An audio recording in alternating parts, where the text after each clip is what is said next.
नरकों में चले जाएं, इसलिए समझाने के लिए, बताने के लिए और दुष्टों के संहार के लिए भेजा करता है। जब ये दुनिया संसार बना तो इसकी उत्पत्ति किसके द्वारा हुई? पुरुष और स्त्री के द्वारा ही हुई है। अब वो लोग सुखी ऊपरी लोकों से आए हुए थे, प्रकृति और पुरुष के रूप में वो थे, इसलिए उनको देवता कहा गया, भगवान कहा गया। उन लोगों को शक्ति वो प्रबल थी, तेज थी, तो उनको पुरुष और समझो प्रकृति और पुरुष कहा गया। तो ये जो भी उत्पत्ति होती है वो नर और मादा के द्वारा, पुरुष और स्त्री के द्वारा। जितने महापुरुष इस काम को करने के लिए आए हैं, दुष्टों के संहार के लिए, सज्जनों की रक्षा के लिए, उनमें दो रहे हैं। जैसे सीता राम, राधा कृष्ण, ये लोग कौन थे? ये लोग दुष्टों का संहार करने के लिए आए थे, सज्जनों की रक्षा करने के लिए आए थे। सीता राम, सीता की ये जन्म स्थली मानी जाती है। जानकी का यहाँ पर मंदिर बना हुआ है। कुछ लोग कहते हैं कि सीता का जन्म यहाँ हुआ था, कुछ लोग कहते हैं नेपाल में हुआ था। महापुरुष और ये देवियाँ अन्न और अपना काम करके चली गईं, आदर्श उपस्थित करके चली गईं, लेकिन लोग उसी जन्म स्थान और मृत्यु स्थान, खाने पीने की जगह, इसी में खोजने में अपना समय निकाल देते हैं। यह नहीं देखते हैं कि इन्होंने काम कैसा किया, आदर्श इनका क्या रहा। उसको अपनाने की आवश्यकता, ज़रूरत होती है। देखो प्रेमी, सीता ने क्या आदर्श प्रस्तुत किया। अब आज जो आप पढ़े लिखे लोग हो, समझो इस बात को कि आज की नारी और पुरुष में कितना अंतर है। राजकुमारी थी, राजा जनक की पुत्री थी, और राजा दशरथ के पुत्र वधू थी सीता। उनको जंगल जाने को था, लेकिन गई तो किसके प्रेम में गई? राम के प्रेम में गई, जो उनके पति थे। बहुत समझाया लोगों ने, तुमको जंगल में कष्ट होगा, जंगल में तुम उनके साथ मत जाओ, तुम्हारे लिए आदेश नहीं हुआ है जंगल जाने का। वो तो राजा दशरथ का आदेश राम के लिए हुआ है, जंगल वो जाएंगे, तुम क्यों जाती हो? लेकिन उन्होंने कहा, जब मैंने हाथ पकड़ा है इनका, विवाह मेरा हुआ है, तो मैं हाथ इनका पकड़ के जब आई हूँ तो इनका साथ नहीं छोड़ूँगी। शरीर यहाँ भले रहे, लेकिन प्राण मेरा वहीं रहेगा, मैं तो जाऊँगी ही जाऊँगी। अब आप ये सोचो कि आज जो लोग शादी करते हैं और कल छोड़ देते हैं, ये बच्चियाँ शादी की सुबह विदेशों में मैंने देखा, आप भी जो लोग पढ़ते लिखते हो, जानते हो, देखते हो या गए हो, तो वहाँ तो सुबह शादी किया, 2 घंटे के बाद फिर छोड़ दिया, फिर किया शाम को किया, सुबह फिर छोड़ दिया। आप ये समझो कि इनका एक तरह से अभिन्न संबंध होता है, लेना देना होता है, इसलिए साथ नहीं छोड़ना चाहिए। और एक धर्म एक बटने माँ, जो अनसुईया ने कहा, एक धर्म एक बटने माँ, काई वचन मन पत पत प्रेमा। पति की सेवा करती थी, पति के ही पैर को देखती थी, पति को ही देखती थी, दूसरे को नहीं देखा।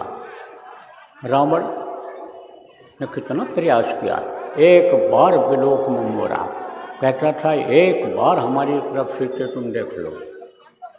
लेकिन बात भी अगर उन्होंने कहा किया तो तिरंधर ओट कहाँ बैठे, तिनका लगा करके ऐसे और उसकी तरफ देख करके और उसके सवाल का जवाब देती थी। तो बच्चियों समझो इस बात को, पतिव्रत धर्म जो होता है बहुत बड़ा धर्म होता है। पतिव्रत धर्म को छोड़ना नहीं चाहिए। ये है किसका आदर्श है? ये सीता माँ जिनको कहते हैं, सीता देवी जिनको कहते हैं, कुछ लोग जानकी कहते हैं, उनका ये आदर्श रहा है। राम भगवान ने देखो, प्राण जाय और वचन न जाई, रघुकुल रीत सदा चली आई। रघुकुल खानदान के अब भी बहुत से लोग हैं।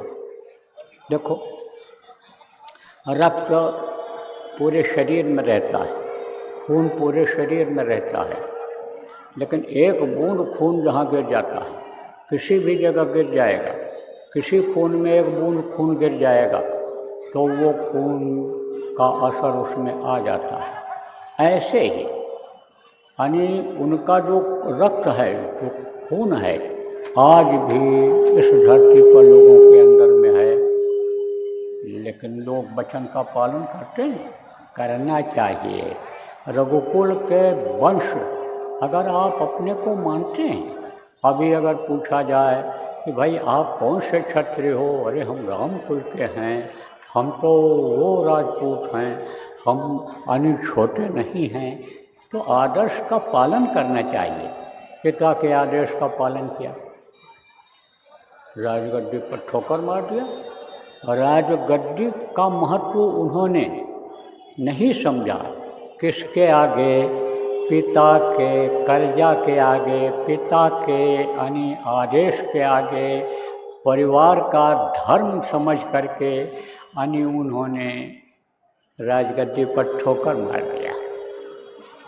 उन्होंने सोचा कि देखो, पिता माता ने हमारे लिए क्या नहीं किया। सबसे पहले तो देखो, माता पिता का ही योगदान होता है बच्चे को बनाने में। माता पिता के ही रज और बीज से माँ के पेट में बच्चा बनता है और पलता है। कुछ बच्चे देखो लूले लंगड़े अंधे अपाहिज पैदा हो जाते हैं। किसकी वजह से? माताओं की कमी की वजह से। लेकिन कुछ बच्चे ऐसे होते हैं कि जिनका खान पान सही होता है, चाल चलन सही होता है, विचार भावना अच्छी होती है, जो बराबर धार्मिक भावना रखती हैं, जो शाकाहारी रहती हैं, नशा किसी भी प्रकार का नहीं करती हैं, पूजा पाठ, भगवान को याद करना, भजन ध्यान सुमिरन करना, ये उनका धर्म होता है, कर्तव्य होता है। सेवा करती हैं, मदद करती हैं एक दूसरे की जो हो सकता है। उनके बच्चे नेक और बुद्धिमान, सुंदर सुडौल शरीर वाले पैदा होते हैं। तो माँ और बाप का बच्चे को पैदा करने में बड़ा सहयोग और बड़ा योगदान होता है। और जब बच्चा पैदा हो जाता है तो माता ही दूध पीना उसको सिखाती है बच्चे को। बच्चा कुछ नहीं जानता है, क्योंकि वो तो काल कोठरी में 9 महीने से बंद था। उसको तो कुछ आता ही नहीं, दूध पीना भी नहीं आता है उसको। बस उसको क्या आता है? रोना रोना ही आता है। इसीलिए पैदा होते ही बच्चा रोता है। क्यों रोता है? क्योंकि उसके मुलायम कोमल शरीर पर ये जो गर्मी और ठंडी हवा है वो जब लगती है तो सुई की तरह चुभती है। देखो प्रेमियों, बच्चों और बच्चियों, माँ के पेट में प्रभु का दर्शन होता रहता है, बराबर होता रहता है। तो वो प्रभु से प्रार्थना करता है कि बाहर निकालो, जल्दी करो, हमको तैयार करो। बाहर निकल करके हम समर्थ गुरु की तलाश करेंगे, रास्ता लेकर के दिन रात भजन करेंगे, आपके चरणों में लिपट जाएंगे। अब ये जो माँ के पेट में मल यानी जिसको टट्टी पेशाब कहते हो, इसकी बदबू आ रही है, माँ के पेट की ये जो जलन हमको सता रही है, अब हम इसमें नहीं आएंगे भोगने के लिए, इन कर्मों को, तकलीफ को झेलने के लिए आपके पास आकर के पहुँच जाएंगे। तो पिता के आदेश का पालन किया। किसने किया? राम ने। और राजगद्दी पर ठोकर मार दिया और जंगल गए। जंगल में वहाँ तपस्या किया एक तरह से, तपस्या का फल उनको मिला।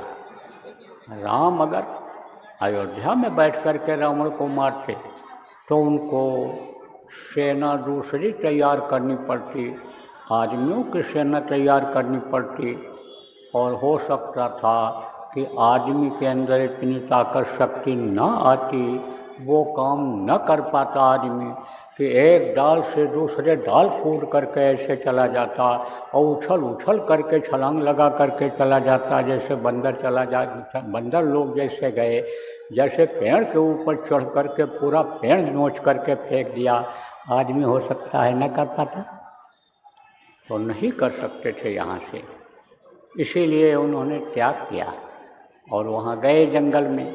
और रावण जैसे अभिमानी को, रावण जैसे बलवान को, जो तीनों लोकों पर विजय प्राप्त कर लिया था, पुष्पक विमान छीन लिया था लड़ाई करके देवता से, शिव जी को उठा करके कैलाश पर्वत से अपने यहाँ लाने वाला था, कहता था जमीन से लेकर के और आसमान तक, स्वर्ग तक सीढ़ी लगा दूंगा, उसी पर चढ़ करके लोग स्वर्ग पहुंच जाएंगे।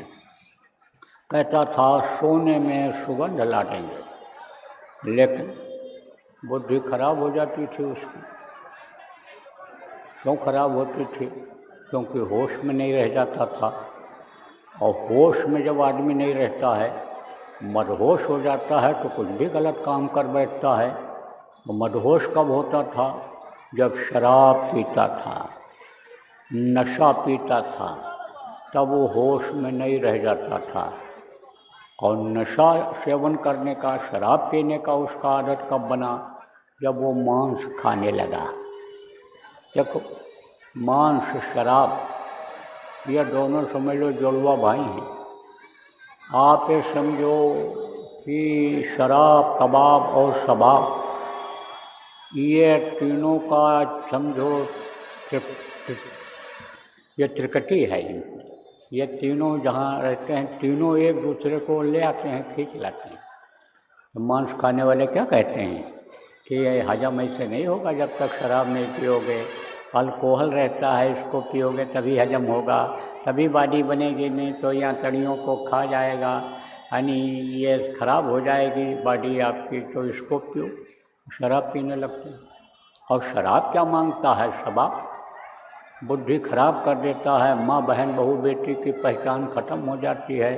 शराब के नशे में आदमी के दिमाग में जो आ जाता है, गांजा के नशे में, भांग के नशे में आदमी के जो दिमाग में आ जाता है, वो कर बैठता है।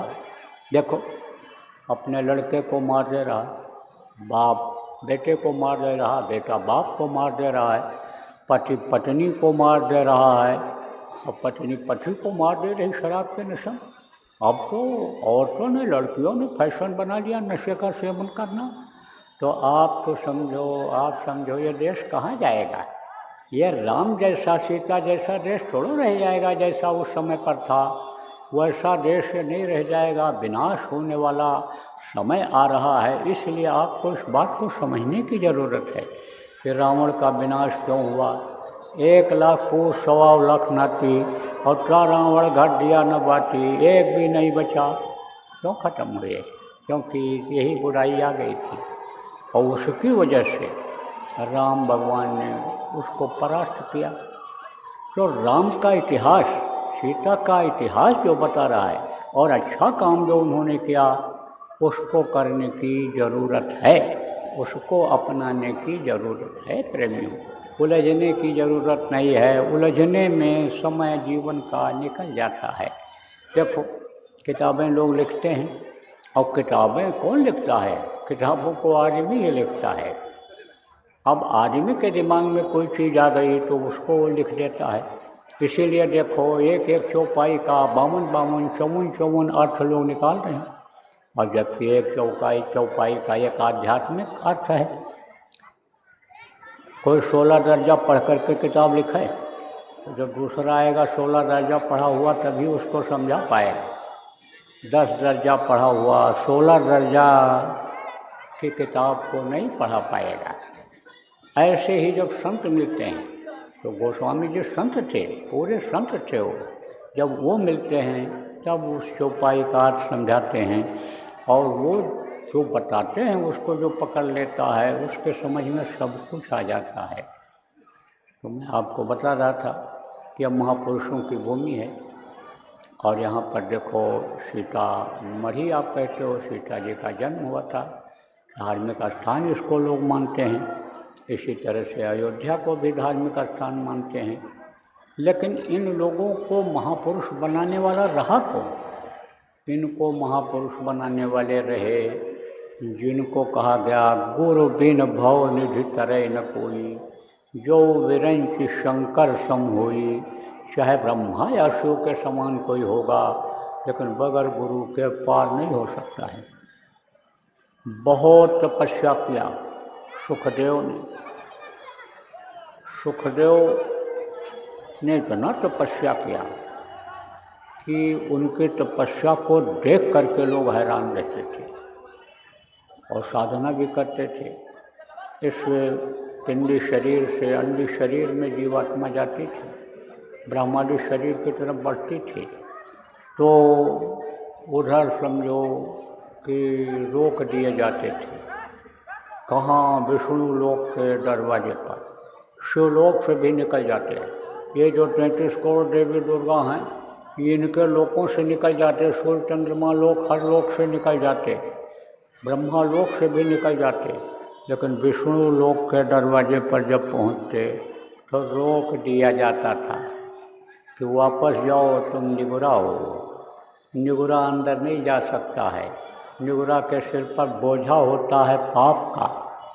कबीर साहब ने कहा निगुरा मुझको ना मिले, पापी मिले 1000। एक निगुरा के शीर्ष पर लाख पापी का भार, लाख पापियों का बोझा निगुरा के सिर पर होता है, तो उनको वापस कर दिया जाता था। कहने का मतलब यह है कि जितने आए सब गुरु ने किया। राम भगवान का नाम खूब जानते हो, राम ने भी गुरु बनाया था, विद्या गुरु उनके विश्वामित्र जी थे, और वशिष्ठ उनके आध्यात्मिक गुरु थे। कृष्ण भगवान का भी नाम खूब आप जानते हो, उन्होंने भी गुरु बनाया संदीपनी को। विद्या गुरु, दुनिया विद्या गुरु का मतलब क्या होता है? दुनिया की चीज़ों की जानकारी जिससे होती है और जो कराता है वो होता है विद्या गुरु। जैसे लोहारगिरी, बढ़ईगिरी, आप समझो घड़ी बनाने का काम, कालीन बुनने का काम, लकड़ी का काम, और काम जो बताते हैं सिखाते हैं वो भी गुरु ही होते हैं। और ये जो हिंदी, अंग्रेजी, उर्दू, फारसी पढ़ा देते हैं वो भी उसी श्रेणी में आते हैं गुरु की। ये सब विद्या गुरु होते हैं, और आध्यात्मिक गुरु केवल एक हुआ करता है। तो आध्यात्मिक गुरु कृष्ण भगवान ने सुपच को बनाया था, तो ये जितने भी आए सब लोगों ने गुरु किया था। तो गुरु ही यानी समझ लो कि इनको बनाते हैं, तैयार करते हैं, जब ज़रूरत जैसी होती है तब उनको उस तरह का उपदेश करते हैं।